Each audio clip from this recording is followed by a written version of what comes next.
ഡീസ് കുക്കിങ്ങിൻ്റെ പുതിയൊരു വീഡിയോയിലേക്ക് എല്ലാവർക്കും സ്വാഗതം. ഇന്ന് കേരള സ്റ്റൈൽ ചിക്കൻ ദം ബിരിയാണിയാണ് ഞാൻ ഉണ്ടാക്കാൻ പോകുന്നത്. അപ്പോൾ എല്ലാവർക്കും എന്തായാലും ഇഷ്ടമാവുന്ന ഈ ബിരിയാണി എങ്ങനെ ഉണ്ടാക്കാമെന്ന് നമുക്ക് നോക്കാം. ചിക്കൻ ഫ്രൈ ചെയ്തിട്ടുള്ള ബിരിയാണിയാണ് ഞാൻ ഉണ്ടാക്കുന്നത്. അപ്പോൾ ആദ്യം തന്നെ ഈ ചിക്കൻ നമുക്കൊന്ന് മാരിനേറ്റ് ചെയ്തെടുക്കാം. ഞാൻ 1 കിലോ ചിക്കനാണ് ഇവിടെ എടുത്തിട്ടുള്ളത്. അതിലേക്ക് ആദ്യം തന്നെ ഒരു നാരങ്ങയുടെ നീരും, കളറിനായി 1 ടീസ്പൂൺ കാശ്മീരി ചില്ലി പൗഡറും, 1/4 ടീസ്പൂൺ മഞ്ഞൾപ്പൊടിയും, എരിവുള്ള മുളക് പൊടി 1 ടീസ്പൂണും ഇട്ട് കൊടുക്കാം. എന്നിട്ട് ഇതിലേക്ക് ആവശ്യത്തിനുള്ള ഉപ്പും ചേർത്ത് കൊടുക്കാം.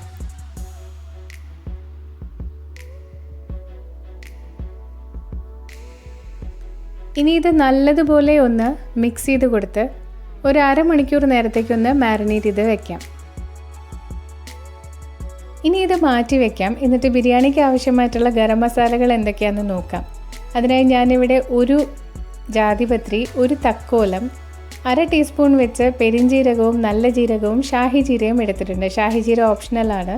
1/2 ടീസ്പൂൺ കുരുമുളകും, 7-8 ഗ്രാമ്പുവും, 8 ഏലക്കയും, ഒരു വലിയ കഷ്ണം പട്ടയും, 1/2 മുതൽ 3/4 ടീസ്പൂൺ വരെ കസ്കസുമാണ് എടുത്തിട്ടുള്ളത്. ഡീറ്റെയിൽഡ് ആയിട്ടുള്ള അളവ് ഞാൻ ഡിസ്ക്രിപ്ഷൻ ബോക്സിലിടാം.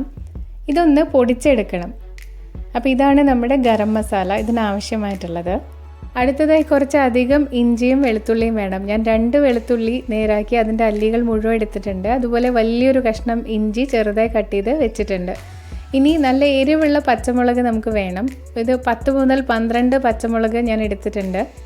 നല്ല എരിവുള്ള പച്ചമുളക് തന്നെ നോക്കിയെടുക്കാൻ ശ്രദ്ധിക്കണം.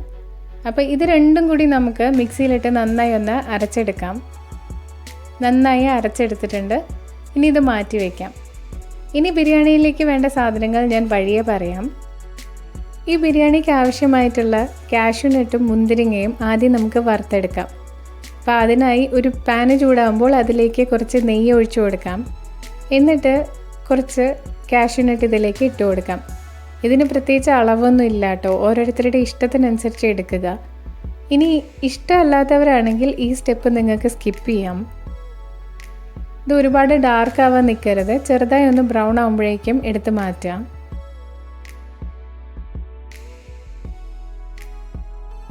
ഇനി ഇതുപോലെ തന്നെ ഉണക്കമുന്തിരിയും വറുത്തെടുക്കാം.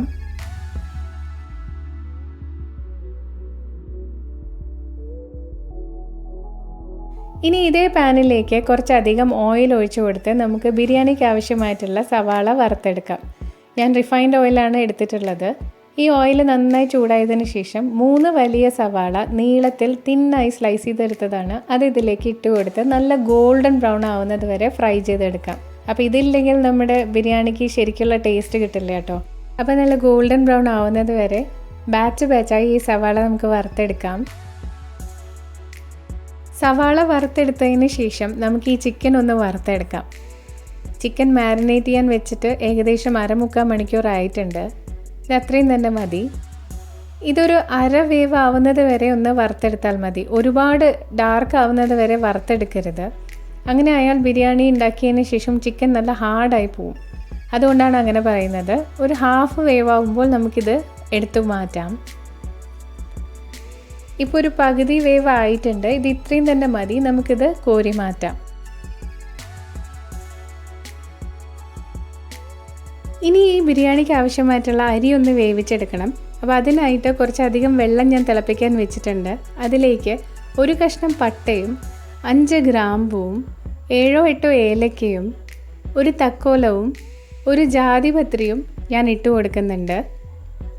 കൂടെ തന്നെ 1 ടീസ്പൂൺ അളവിനുള്ള നെയ്യ് കൂടി ഞാൻ ഇതിലേക്ക് ഇട്ട് കൊടുക്കുന്നുണ്ട്.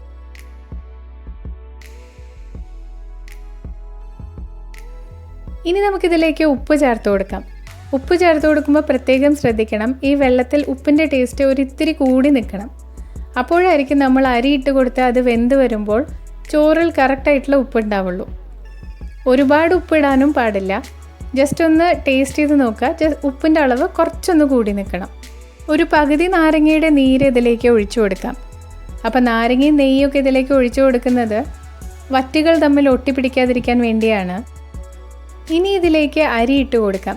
ഞാനിവിടെ ജീരകശാല അരിയാണ് എടുത്തിട്ടുള്ളത്.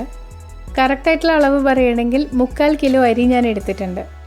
ഇത് ആദ്യം തന്നെ നല്ലോണം കഴുകി വൃത്തിയാക്കിയതിന് ശേഷം ഒരു 10 മുതൽ 15 മിനിറ്റ് വരെ വെള്ളത്തിൽ കുതിരാനിട്ടതായിരുന്നു. ഇത് ഇതിലേക്കിട്ട് നന്നായി ഒന്ന് ഇളക്കി കൊടുക്കാം. 2 രീതിയിൽ നമുക്ക് ഈ അരി വേവിച്ചെടുക്കാൻ പറ്റും. ഒന്നുകിൽ നമ്മൾ എത്ര അരിയാണോ എടുക്കുന്നത് അതിന് അത്യാവശ്യമായിട്ടുള്ള വെള്ളം മാത്രം ഒഴിച്ചു കൊടുത്ത് കറക്റ്റായിട്ടൊന്ന് വേവിച്ചെടുക്കുക. അല്ലെങ്കിൽ ഇതുപോലെ കുറച്ചധികം വെള്ളത്തിൽ അരി ഇട്ട് കൊടുത്തതിന് ശേഷം അരി ഒരു 80% വേവാകുമ്പോൾ അതിൽ നിന്ന് ഊറ്റി മാറ്റുക. ഞാനിപ്പോൾ രണ്ടാമത്തെ രീതിയിലാണ് ചെയ്യുന്നത്. അപ്പോൾ ഇതെന്തായാലും ഒരു 80% വേവാവട്ടെ. അപ്പോഴത്തേക്കും നമുക്ക് ബിരിയാണിക്കുള്ള മറ്റുള്ള പരിപാടികൾ നോക്കാം. ഇനി ബിരിയാണിക്കുള്ള മസാല ഉണ്ടാക്കിയെടുക്കാം. അതിനായി ഒരു പാത്രം വെച്ച് ചൂടാകുമ്പോൾ അതിലേക്ക് കുറച്ച് ഓയിൽ ഒഴിച്ചു കൊടുക്കാം. ഓയിലോ ഡാൽഡയോ അത് നിങ്ങളുടെ ഇഷ്ടം പോലെ ഏതാണെന്ന് വെച്ചാൽ എടുക്കാം. അല്ലെങ്കിൽ മുഴുവനായിട്ട് നെയ്യിലാണെങ്കിലും നിങ്ങൾക്ക് ഉണ്ടാക്കാം. ഞാൻ റിഫൈൻഡ് ഓയിലാണ് ഒഴിച്ചു കൊടുത്തിരിക്കുന്നത്. അതിൻ്റെ ഒപ്പം തന്നെ ഒരു 2 ടേബിൾ സ്പൂൺ നെയ്യ് കൂടി ഞാൻ ആഡ് ചെയ്ത് കൊടുക്കുന്നുണ്ട്. അപ്പോൾ ഈ നെയ്യ് ചൂടായതിന് ശേഷം അതിലേക്ക് നമ്മൾ നേരത്തെ അരച്ച് വെച്ചിരുന്ന ഇഞ്ചിയുടെയും വെളുത്തുള്ളിയുടെയും പച്ചമുളകിൻ്റെയും പേസ്റ്റ് ഇട്ട് കൊടുക്കാം. എന്നിട്ട് ഇതിൻ്റെ പച്ചമണം മാറുന്നത് വരെ ഒന്ന് വഴറ്റിയെടുക്കാം.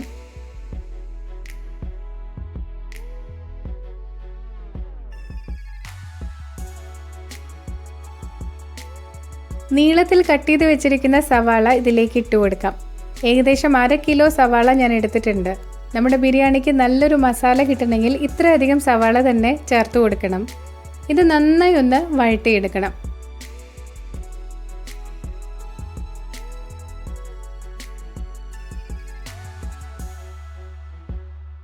നേരത്തെ നമ്മൾ അരി വേവിക്കാൻ ഇട്ടിരുന്നല്ലോ, അതിപ്പോൾ കറക്റ്റായിട്ട് വെന്തിട്ടുണ്ട്. 80%-ഓളം വെന്തിട്ടുണ്ട്.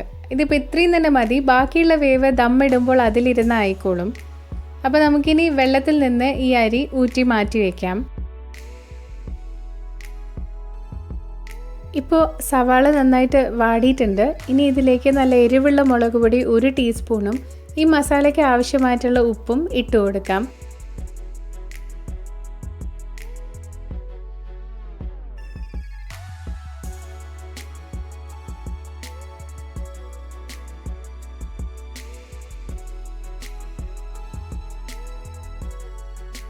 ഇതിലേക്ക് നമ്മൾ നേരത്തെ പൊടിച്ച് മാറ്റി വെച്ചിരുന്ന ഗരം മസാല ഇട്ട് കൊടുത്ത് അതിൻ്റെ പച്ചമണം മാറുന്നത് വരെ നന്നായി ഒന്ന് വഴറ്റിയെടുക്കാം.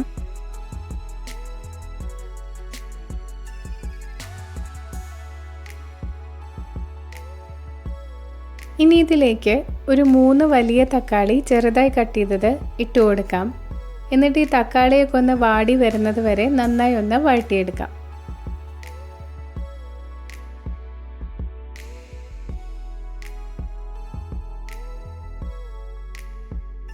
തക്കാളിയൊക്കെ നല്ലപോലെ വാടിയിട്ടുണ്ട്. ഇനി ഇതിലേക്ക് ഒരു 2-3 ടേബിൾ സ്പൂൺ തൈര് ഒഴിച്ചു കൊടുക്കാം.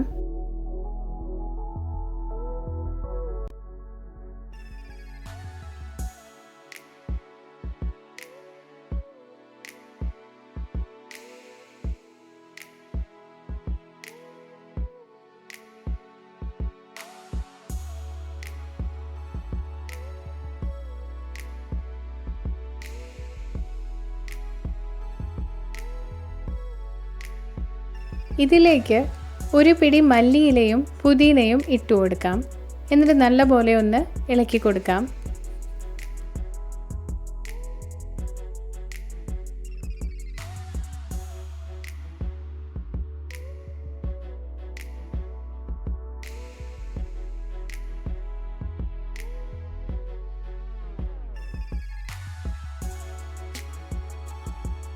നമ്മൾ നേരത്തെ വറുത്ത് വെച്ചിരുന്ന സവാളയിൽ നിന്നും പകുതി എടുത്ത് കൈകൊണ്ട് ജസ്റ്റ് ഒന്ന് ഞരടി കൊടുത്ത് ഈ മസാലയിലേക്ക് ഇട്ട് കൊടുക്കാം.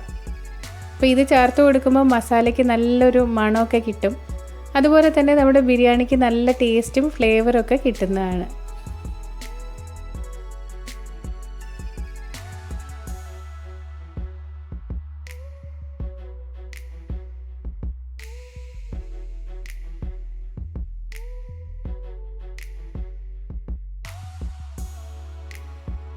ഇനി ഈ സമയത്ത് നമ്മൾ നേരത്തെ വറുത്ത് മാറ്റി വെച്ചിരുന്ന ചിക്കൻ്റെ പീസസ് ഇതിലേക്ക് ഇട്ട് കൊടുക്കാം.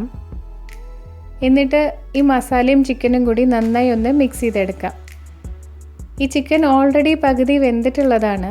ഇനി ബാക്കിയും കൂടി നമുക്ക് വേവിച്ചെടുക്കണം. അപ്പോൾ അതിനായി ഇതിലേക്ക് ആവശ്യത്തിനുള്ള ചൂടുവെള്ളം ഒഴിച്ചു കൊടുക്കണം. ചൂടുള്ള വെള്ളം തന്നെ ഒഴിച്ചു കൊടുക്കണം, പച്ചവെള്ളം ഒഴിച്ചു കൊടുക്കരുത്. അപ്പോൾ ചൂടുവെള്ളം ഒഴിച്ചു കൊടുക്കുക.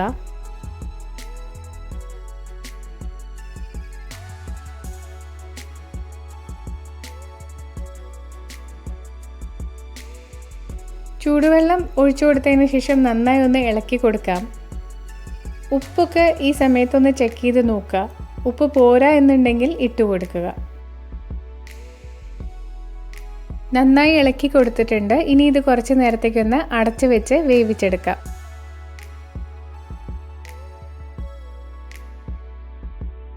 ഇപ്പോൾ ഒരു 10 മിനിറ്റ് കഴിഞ്ഞിട്ടുണ്ട്. ചിക്കനൊക്കെ നല്ലതുപോലെ വെന്തിട്ടുണ്ട്.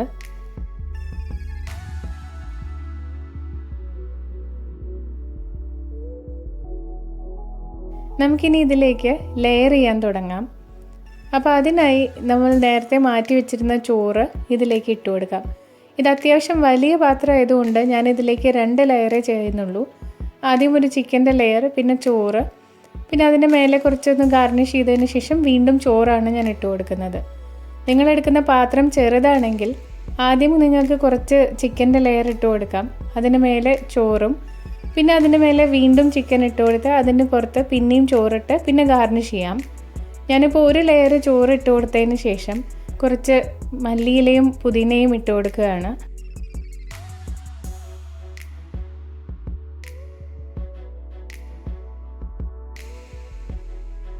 നേരത്തെ വറുത്ത് വെച്ചിരുന്ന സവാള കുറച്ചെടുത്ത് മേലെ തൂക്കി കൊടുക്കുന്നുണ്ട്.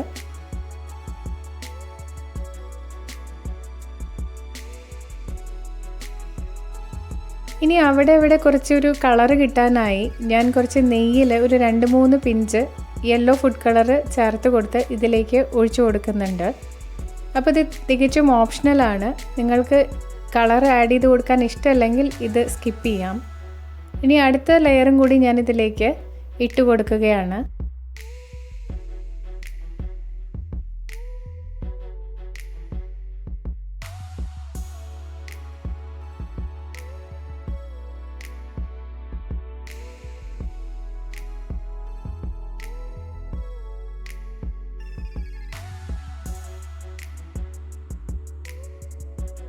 ആദ്യത്തെ ലെയറിൽ ഇട്ട് കൊടുത്തതുപോലെ മല്ലിയിലയും പുതിനയിലയും ബാക്കി വന്ന സവാള വറുത്തതും ഇട്ട് കൊടുക്കാം. അതുപോലെ തന്നെ നമ്മൾ നേരത്തെ വറുത്ത് മാറ്റി വെച്ചിരുന്ന കാഷ്യൂനട്ടും മുന്തിരിങ്ങയും ഞാൻ ഇതിലേക്ക് ഇട്ട് കൊടുക്കുന്നുണ്ട്. പിന്നെ കുറച്ച് കളറും ആഡ് ചെയ്ത് കൊടുക്കുന്നുണ്ട്.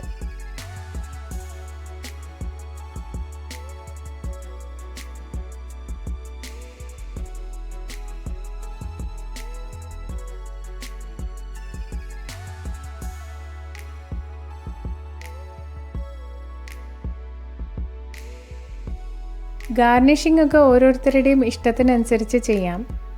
ചിലർ ഇതിലേക്ക് പൈനാപ്പിൾ ഇട്ട് കൊടുക്കാറുണ്ട്. നിങ്ങൾക്ക് പൈനാപ്പിൾ ഇഷ്ടമാണെങ്കിൽ ചെറിയ കഷ്ണങ്ങളാക്കിയിട്ട് പൈനാപ്പിൾ ഇതിലേക്ക് ഈ സമയത്ത് ഇട്ട് കൊടുക്കാം.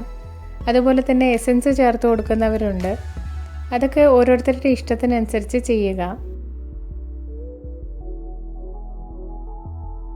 ഇപ്പം നമ്മുടെ ഗാർണിഷിംഗ് ഒക്കെ കഴിഞ്ഞിട്ടുണ്ട്. ഇനി നമുക്കിതൊന്ന് ദം ചെയ്തെടുക്കാം. അപ്പോൾ അതിനായി ആദ്യം തന്നെ ഈ പാത്രം ഞാനൊരു അലുമിനിയം ഫോയിൽ കൊണ്ട് കവർ ചെയ്യുന്നുണ്ട്. അപ്പോൾ അലുമിനിയം ഫോയിൽ കൊണ്ട് കവർ ചെയ്യുമ്പോൾ പ്രത്യേകം ശ്രദ്ധിക്കണം, ഇതിൻ്റെ എഡ്ജസ് ഒക്കെ ഒന്ന് സീൽ ചെയ്ത് കൊടുക്കാൻ. ഇങ്ങനെ ചെയ്യുമ്പോൾ ആവിയൊന്നും പുറത്തു പോവില്ല. നിങ്ങൾക്ക് വേണമെങ്കിൽ ഗോതമ്പ് പൊടിയോ മൈദപ്പൊടിയോ ഒക്കെ കുഴച്ചിട്ട് ഇതുപോലെ എഡ്ജസിൽ സീൽ ചെയ്ത് വെച്ച് അടച്ചു വെച്ച് ദം ചെയ്ത് കൊടുക്കാം. അങ്ങനെയാണെങ്കിലും മതി. പക്ഷേ ഇത് കുറച്ചുകൂടി എളുപ്പമാണ്. ഇതെന്തായാലും ആവിയൊന്നും പുറത്തു പോവില്ല. ഇനി ഇത് നമുക്ക് ഒന്ന് അടച്ചു വെച്ച് കൊടുക്കാം. ഇതിൻ്റെ പുറത്ത് വെയിറ്റ് വെക്കേണ്ട കാര്യമൊന്നുമില്ല.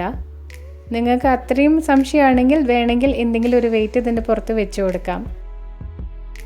ഇനി ഒരു പഴയ തവയോ അല്ലെങ്കിൽ ഇതുപോലൊരു പഴയ ദോശക്കല്ലോ എടുത്ത് സ്റ്റവിൽ വെക്കാം. എന്നിട്ട് അതിൻ്റെ മേലെ നമ്മുടെ ബിരിയാണിയുടെ പാത്രം വെച്ച് കൊടുക്കാം. എന്നിട്ടൊന്ന് ദം ചെയ്തെടുക്കാം. ആദ്യത്തെ 5 മിനിറ്റ് നല്ല ഹൈ ഫ്ലെയിമിലും ബാക്കി ഒരു 20 മിനിറ്റോളം ലോ ഫ്ലെയിമിലും ഇട്ട് കൊടുത്ത് നല്ലപോലെ ഒന്ന് ദം ചെയ്തെടുക്കാം. ഇപ്പോൾ ഒരു 25 മിനിറ്റ് കഴിഞ്ഞിട്ടുണ്ട്. ഞാൻ അലുമിനിയം ഫോയിലൊക്കെ എടുത്ത് മാറ്റിയിട്ടുണ്ട്. ഇപ്പം നല്ല മണമൊക്കെ വരുന്നുണ്ട് ബിരിയാണിയുടെ. ഇനി ഇത് നമുക്കൊന്ന് ഇളക്കി കൊടുക്കാം. പതുക്കെ വേണം ഇളക്കി കൊടുക്കാൻ. അപ്പോൾ അതിൻ്റെ മസാലയൊക്കെ എല്ലാ ഭാഗത്തും പിടിക്കട്ടെ. അപ്പോൾ ഇളക്കുമ്പോൾ നല്ല സോഫ്റ്റായിട്ടാണ് നമ്മുടെ ബിരിയാണിയൊക്കെ ഇരിക്കുന്നത്. അരിയൊക്കെ ഇങ്ങനെ വേറെ വേറെ വരുന്നുണ്ട്. അപ്പോൾ ഇത് പെർഫെക്റ്റ് ആയിട്ടുള്ളൊരു ബിരിയാണി ആയിട്ട് റെഡി ആയിട്ടുണ്ട്. അപ്പോൾ ഇതെല്ലാവരും ഇതുപോലെ ഒന്ന് ട്രൈ ചെയ്ത് നോക്കണം. എന്നിട്ട് ഫീഡ്ബാക്കും അറിയിക്കണം. അപ്പോൾ ഇന്നത്തെ ഈ ബിരിയാണിയുടെ വീഡിയോ എല്ലാവർക്കും ഇഷ്ടമായി എന്ന് കരുതുന്നു. ഇഷ്ടപ്പെട്ടാൽ എപ്പോഴും പറയുന്നത് പോലെ ലൈക്ക് ചെയ്യുക, ഷെയർ ചെയ്യുക, കമൻറ്റ് ചെയ്യുക. അതുപോലെ തന്നെ ഈ ചാനൽ ഇതേവരെയും സബ്സ്ക്രൈബ് ചെയ്യാത്തവരുണ്ടെങ്കിൽ ഒന്ന് സബ്സ്ക്രൈബ് ചെയ്യാനും മറക്കരുത്. പുതിയൊരു വീഡിയോവുമായി വീണ്ടും കാണാം. Thanks for watching Dee's cooking.